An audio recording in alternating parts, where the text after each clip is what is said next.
मेरे प्रिय छात्रों एवं छात्राओं, आशा करता हूं कि तुम सभी स्वस्थ एवं प्रसन्न होगे।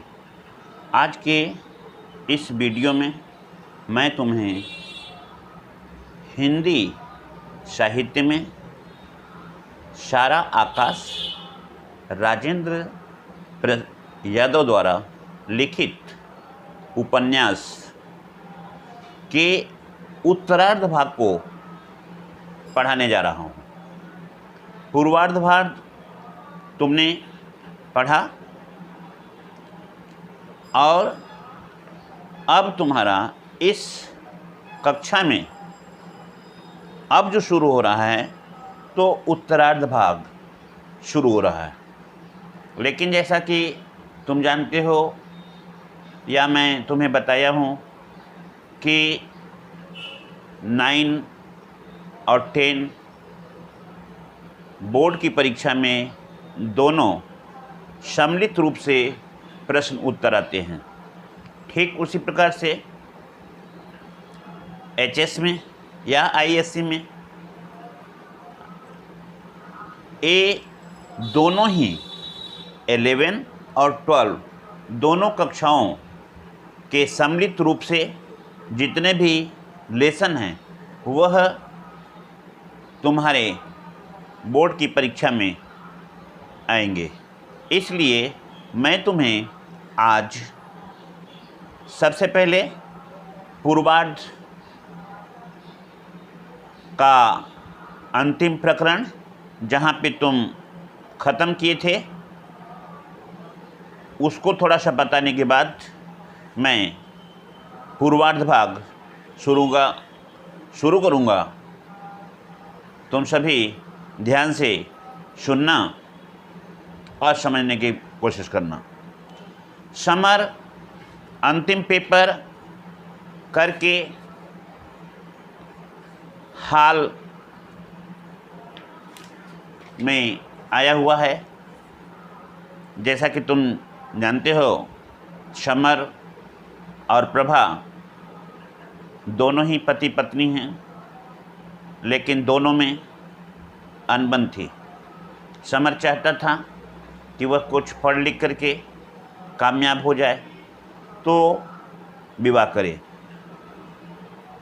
जबकि उसके पिता मध्यम वर्ग के थे। वह चाहते थे कि समर जितना भी पढ़ा है यदि उसकी शादी कर दी जाती है तो उसे कुछ दहेज मिलेंगे। उन दहेज के रुपयों से वह अपने लिए गए कर्ज को उतार सकेगा, लेकिन ऐसा संभव न हो सका। प्रभा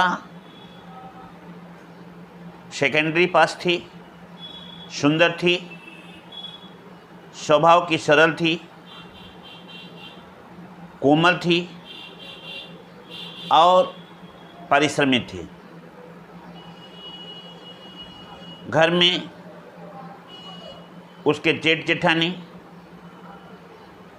उसके 2 देवर और एक ननद थी जिसका नाम मुन्नी था। वह अपने सास, ससुर, जेठ जेठानी, 2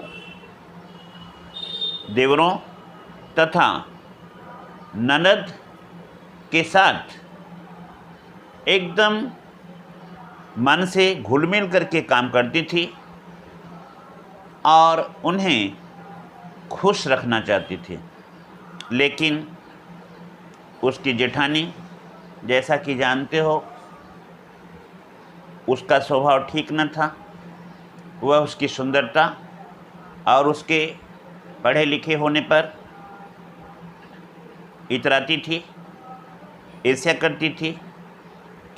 हर समय समर के कानों में प्रभा के विषय में कुछ न कुछ कह करके उसे डटाती थी, डांट पड़ाती थी।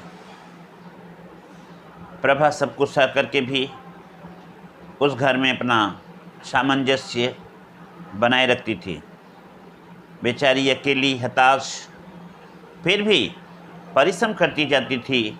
वह यह सोच करके कभी न कभी भगवान दिन सुधार देंगे और जो समर उससे अभी नफरत करता है, उसे गाली देता है, यहाँ तक कि थप्पड़ भी मार चुका था, उसको भी बड़े प्रेम से स्वीकार कर लेती है और उसका कोई प्रतिरोध करती नहीं है। इस तरह से कुछ समय बीतते गए। बीतते बीतते एक बार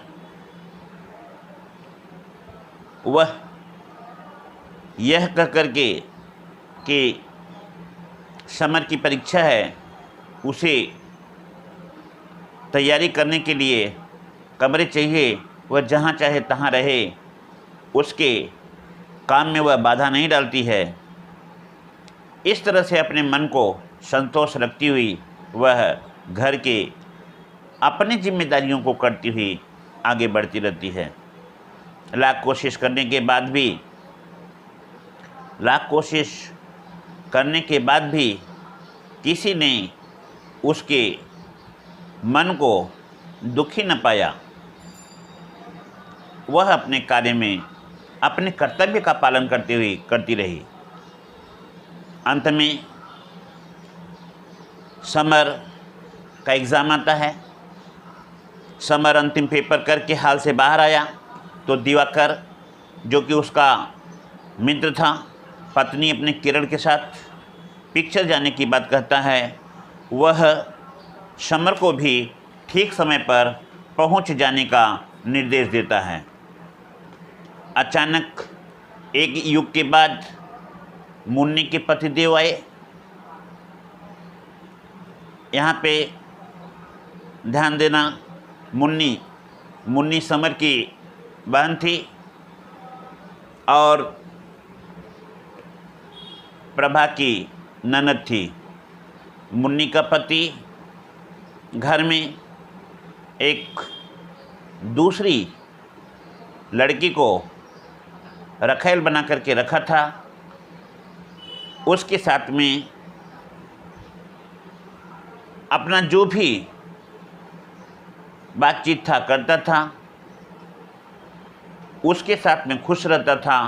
लेकिन जो उसकी अपनी पत्नी मुन्नी थी, उसके साथ में वह अच्छा व्यवहार नहीं करता था।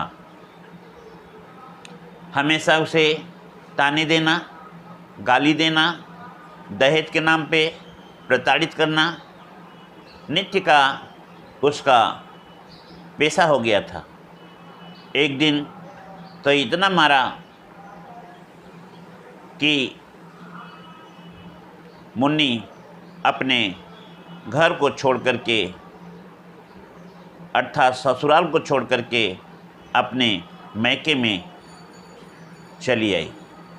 लेकिन कुछ दिनों के बाद वही मुन्नी का पति आज उसे लेने के लिए ससुराल आया हुआ है। अचानक एक युग के बाद मुन्नी के पतिदेव आए और उन्होंने मुन्नी को अपने साथ ले जाने का आग्रह किया। बाबूजी माने समर के जो पिताजी थे, बड़ी मुश्किल से माने, किंतु मुन्नी तो रोती ही रही और बोली कि पिताजी हम अब वहाँ पे नहीं जाएंगे।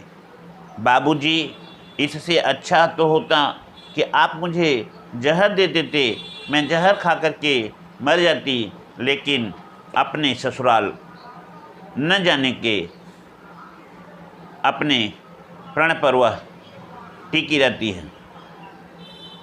लेकिन पिताजी ने उसे बहुत समझा बुझा करके मनाया। सुबह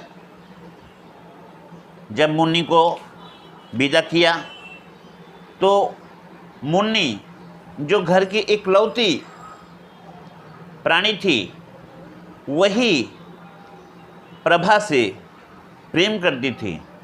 प्रभा के हर कदम कदम पर वह उसका साथ देती थी। यहाँ तक कि वह प्रभा को समझाती भी और वह बताती कि भाभी तू चिंता मत करना, एक न एक दिन अवश्य ही तुम्हारे दुख दूर होंगे। और आज जब मुन्नी की विदाई हो रही है तो मुन्नी प्रभा से लिपट करके बहुत रोई, फिर समर से भी लिपट करके रोई और बोली, भैया तुम भाभी से बोलना, उन्होंने कुछ नहीं किया। मुन्नी समर से छोटी थी, इसलिए घर में उसे बहुत प्यार मिलता था। वह समर के गले में बाहें डालकर खूब रोती है। मुन्नी की पुनः विदाई हो जाती है, परंतु जाते समय वह 1 मिनट के लिए भी चुप नहीं हो रही थी। जब तक गाड़ी दिखी तब तक वह उसे देखता रहा।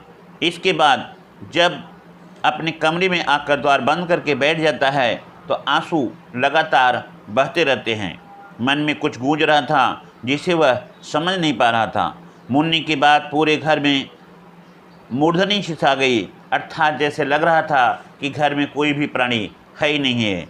कोई मुंह लटकाए इधर बैठा था तो कोई उधर रो रहा था, मानो किसी का संस्कार करके लौटे हो। यहाँ संस्कार करने का मतलब मानो किसी के डेड बॉडी को जला करके वे लोग लौटे हों, क्योंकि उनके मन में तो अभी भी आशंका है कि मुन्नी का पति या मुन्नी का परिवार जो उसके ससुराल में है वह उसके साथ पता नहीं कैसा व्यवहार करे। आगे के व्यवहार से वह इतने दुखी थे कि उनके मन में संदेह था।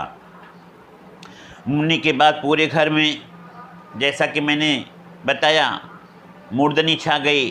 कोई मुंह लटकाए इधर बैठा तो कोई उधर खिसक रहा था, कोई सिसक रहा था, कोई रो रहा था, मानो किसी का संस्कार करके घर लौटे थे। घर की हर दीवार हाय हाय करके खाने को दौड़ रही थी। समर दिवाकर के घर से खाना खाकर निकला तो 11 बज रहे थे।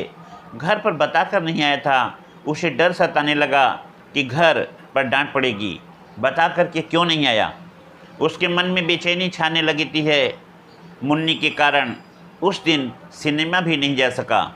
अब आज रात को सिनेमा जब खत्म हुआ तो उसे बहुत अच्छा नहीं लग रहा था, क्योंकि वह मुन्नी की बातों को सुन करके, मुन्नी की रुलाई को सुन करके भी जख्मी था। पैदल ही घर की ओर चल दिया।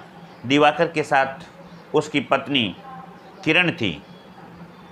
जितना ही ध्यान देना, जितनी ही प्रभा की तारीफ, कहने का तात्पर्य जितना ही समर की पत्नी प्रभा स्वभाव से कोमल, सरल तथा परिश्रमी थी, दिवाकर की पत्नी उतने ही चालाक थी, चंचल थी और जबान लड़ाने में जरा सा भी देरी नहीं करती थी। वह अपने पति से बार बार कुछ न कुछ कह करके मंगवाती, काम करवाती और किसी भी बात को सीधा कह देती थी। दिवाकर समर से पूछता है कि उसके दिन कैसे कट रहे हैं। उसे याद आता है कि सुबह भाई साहब ने भी उससे पूछा था, क्यों, अब क्या इरादा है? इम्तिहानों से तो छुट्टी मिल गई ना, परंतु उसका वह प्रश्न समर की नौकरी को लेकर था। ध्यान देना, समर के भाई जो बड़े थे, सर्विस करते थे, उन्हीं के पैसों से, उनके मासिक वेतन से घर का संसार चलता था, या कह सकते हो घर संसार उनके उस मासिक वेतन से चलता था। उनका विचार था कि यदि समर भी कहीं सर्विस कर लेता तो थोड़े पैसे आने लगते घर में और घर संसार अच्छे ढंग से चलता। घर की जो बिगड़ी हुई हालत थी वह शायद पटरी पे आ जाती। इसी विचार से उन्होंने कहा, क्यों जी, अब तो इम्तिहान हो गया, अब क्या करने का इरादा है? यहाँ कहने का उनके तात्पर्य था या पूछने का मतलब था कि नौकरी वोकरी तो कुछ करोगे। बातों बातों में दिवाकर अगले वर्ष की पढ़ाई के विषय में पूछता है। इसी बीच किरण सास की बुराई करती है और इस बात को जब समर सुनता है तो समर को बुरा लगता है कि दिवाकर की पत्नी दिवाकर की माँ की बुराई दिवाकर से कर रही है, ये तो ठीक नहीं है। ध्यान देना, अभी मैंने बताया इसके जस्ट बिफोर कि समर की पत्नी प्रभा स्वभाव से कोमल, निर्मल, लज्जाशील, परिश्रमी, कर्तव्यशील और सहनशीलता की तराजू पर वह खरी थी। वह किसी के भी बात का कोई जवाब नहीं देती थी, यहाँ तक कि समर स्वयं यह देख कर के दंग रह जाता था कि उसने उसे कठोर वचन कहे, उसे गाली दिए, यहाँ तक कि उसके गालों पे थप्पड़ भी मारे। लेकिन समर की पत्नी प्रभा अपने सच्चरित्रता, अपने पतिव्रतता को दिखाती है, सहनशीलता को दिखाती है और कठोरता को बर्दाश्त करती हुई बिना किसी उत्तर के, बिना किसी प्रतिक्रिया के वह घर के कामकाज में ऐसे लग जाती थी कि जैसे कुछ हुआ ही नहीं। इस बात का कंपैरिजन करके, इनके कार्यों का कंपैरिजन करके समर दिवाकर की पत्नी किरण के द्वारा अपने सास की बुराई करने को सुन करके सोचता है अपने मन में, दिवाकर की पत्नी कैसे अपने सास की बुराई करती है।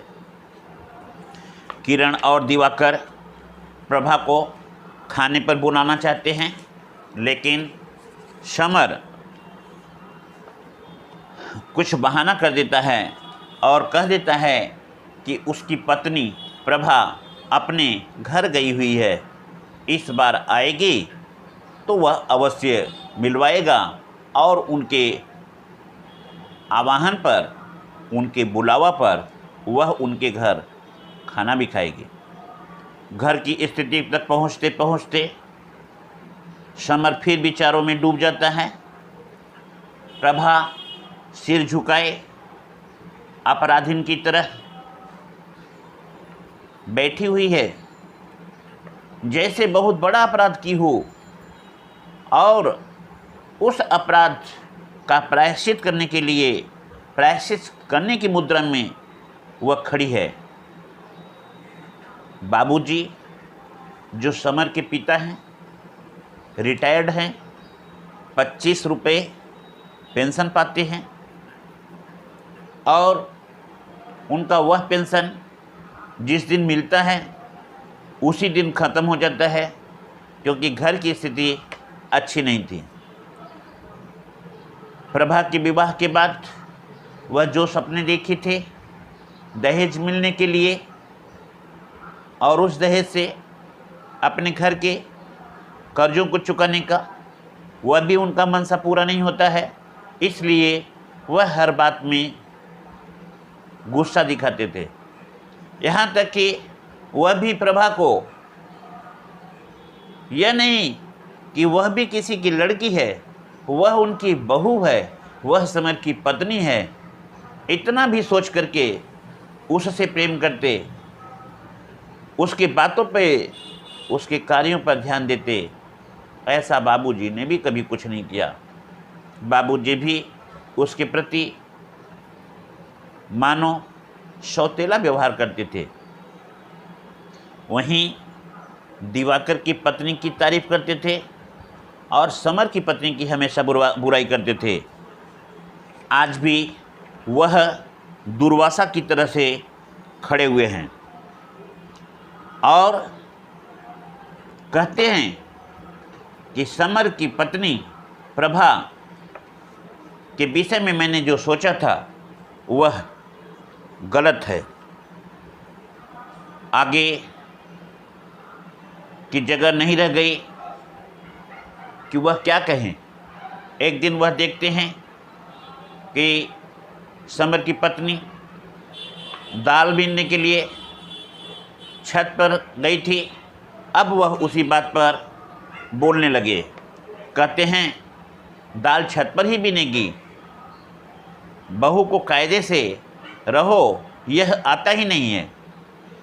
अम्मा ने कहा अगर छत पर नहीं जाएगी तो पड़ोसियों से नैना कैसे मिलाएगी, अपने मन को शांति कैसे देगी। यह सुनकर के प्रभा की आंखों में आंसू छलछला उठते हैं। अम्मा ने आगे कहा कि इन्हीं लक्षणों के कारण तो खसम देखता तक नहीं है, ज़िंदगी खराब हुई जा रही है लड़के की।